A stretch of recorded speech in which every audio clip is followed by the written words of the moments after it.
What's going on, my YouTube family? What's happening with my YouTube savages, guys? Hopefully the audio isn't being covered up right now, but I want to prop the camera up for a second. So I've been studying the book of Matthew for the last few days, guys. I've been going over the Sermon on the Mount several times. I've went over it probably a good 4 or 5 times at this point because I really want to understand it as much as possible before I did the lesson on it, which is going to be happening tomorrow morning. I am so excited, guys. It's almost like I have a renewed sense of motivation.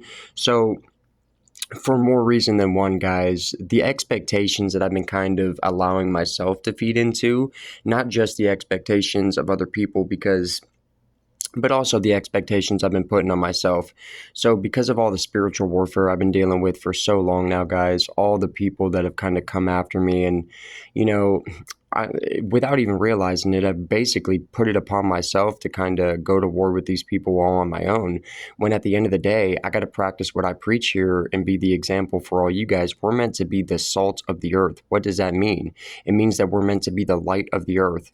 And light doesn't necessarily look like somebody that is leading an army into war, okay? And a lot of the chosen ones that make content, God bless their hearts. I love every single one of them, but this is something that I have kind of fallen into the trap of myself. We're not leading people into war here, guys. We're meant to be an example of what light looks like. Overwhelming, unconditional love, light, and positivity. That's exactly what Jesus says even here. I'll recite this scripture for you guys right now. This is coming out of Matthew chapter 5, verse 13. Ye are the salt of the earth. But if the salt has lost its savor, wherewith shall it be salted? It is thenceforth good for nothing, but to be cast out and to be trodden under the foot of men. I don't even really have to go into that too much, guys. That basically explains exactly what I was just talking about, man. If anything, and for me personally, the last couple months, overstudying, I've touched on this a couple times in my recent live streams, overstudying can kind of start to work against you guys in a bunch of negative ways. And for me, being so obsessive about studying and making myself feel like I have to be perfect in the wrong way, which first off, guys, there is a definition of what Jesus looks upon us as to be perfect and what it means. And let me go over that real quick with you guys. Book of Matthew, chapter 5, verse 48. Jesus says, Be ye therefore perfect, even as your Father which is in heaven is perfect. But I think a lot of studiers and a lot of Christians kind of misconstrue what he's talking about when he says to be perfect. There's even a definition here. I'm so blessed to have this version of the Bible, guys. There are a lot of people that concocted this version of the Bible that did all the hard work for me. So all I really have to do is kind of study it, observe it, and ponder it. So I'm actually going to flip the camera around and show you guys Book of Matthew chapter 5 verse 48, perfect, and the definition of what he is talking about here. This is Jesus Christ, guys.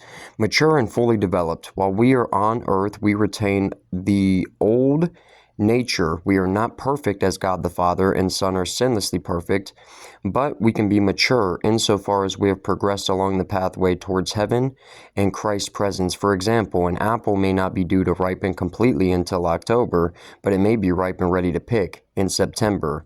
So to be perfect in the eyes of Jesus Christ means to be mature and fully developed. Being perfect doesn't mean that you're going to hell for smoking a cigarette or smoking a cigar or even smoking a joint from time to time. You should never let anything, and I do mean anything, guys, and it's one of the 10 commandments, so it is super important. Do not allow anything to overtake God's presence and importance in your life. So if you're smoking marijuana and you feel like it's more important to go to that than to go to God, at that point, stuff like that becomes very dangerous. But as it also says in the scripture, guys, the things that we put inside of our body don't defile us. It's the things that come out of our mouth, because that's like kind of corresponding with your heart posture. And because I have spent the last several weeks making myself believe, because of the attacks, you know, dealing with spiritual warfare and stuff like that. And the closer you get to the Lord, guys, the enemy starts running out of tricks to kind of manipulate you with. So he'll start going very, very low, man, like limbo almost, to try and get you guys to feel bad about yourself, to put you in fear of him because you feel like you're not perfect enough for God or Jesus Christ. And that's exactly what he's been doing to me, essentially, guys. We stomped on the devil's neck today, son. It is really late while I'm recording this video, guys, because I took a nap earlier today. We're going to get into some of this stuff in the day that I actually had tomorrow morning when I go live and do the live class. We are going over the Sermon on the Mount, and I am very excited for it. I've been studying this stuff for a few days, guys. I really just wanted to make sure I understood it as much as humanly possible before I talked with you savages about it, okay?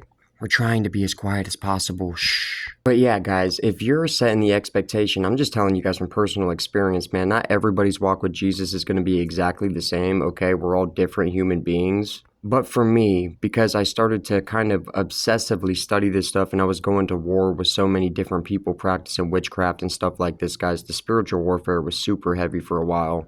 But lately, I haven't really been dealing with too much spiritual warfare, and there is a good reason for that, and I'm not even going to get too much into it. That's between me and God. But at some point, man, and God has really tried very hard to get me to slow down so I can just kind of sit in His presence and, talk to Him and pray to Him and just feel His love. And I haven't slowed down enough to even do that. But it's funny, today I slowed down for the first time in a while, and it didn't take very long to kind of realize what He's been trying to tell me for a while now, guys, and I just feel so much better, man. I really do. My soul feels better, my spirit feels better, I even physically feel better. And the first thing that I did today after releasing those expectations is took a nap, which kind of let me know that I am very exhausted on a soul level, and I needed it, man. I needed some rest.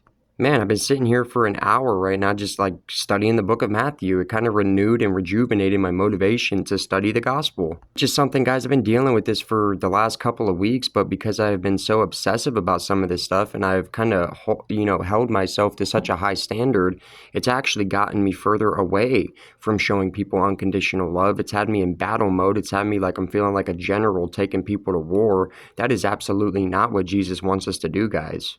We are meant to be the salt of the earth. We are meant to be examples of what light looks like. And the longer you're in battle mode like that, thinking that you're going to war with cults and covens, that's not exactly what light is supposed to look like, guys. I actually felt a whole lot better before I started making myself feel so obsessive about this stuff. And even being able to tell you guys this right now has me feeling so much freer, guys. It's not even funny. You are accepted the way you are. He will change you after you come to Him in due time. As it says here in the definition of what Jesus thinks perfect to be, it says here, for example, an apple may not be due to ripen completely until October, but it may be ripe and ready to pick in September. His work on your life is going to take time, guys, and the more you try to rush yourself into thinking that you have to do it all overnight, it's just going to cultivate a feeling of bitterness and resentment in your heart. And for me personally, guys, I can only speak from my personal experience.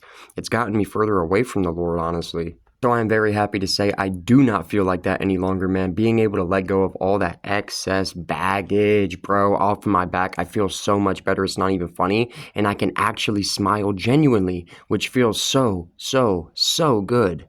Now that I'm kind of standing up and trying to be a part of the Christian community here, which is something I didn't fully do before here on my channel, the expectation of other Christians, the expectations of people that run churches and go to church and stuff like this have really been, getting into my head. And I've allowed these things to get into my head for way too long now, the past few weeks of, if I slip up and make the wrong mistake, people ain't gonna look at me like I walk with God. Well, first off, we're not supposed to be in competition with each other anyway. We're human beings. We're all sinners, and ain't nobody better than the next person, even people that practice witchcraft. That might be a hot take, but I'm telling you guys, man, if you're a targeted individual, you're going to be faced with this test yourself, okay? You're going to have to learn how to forgive your enemies, 100%.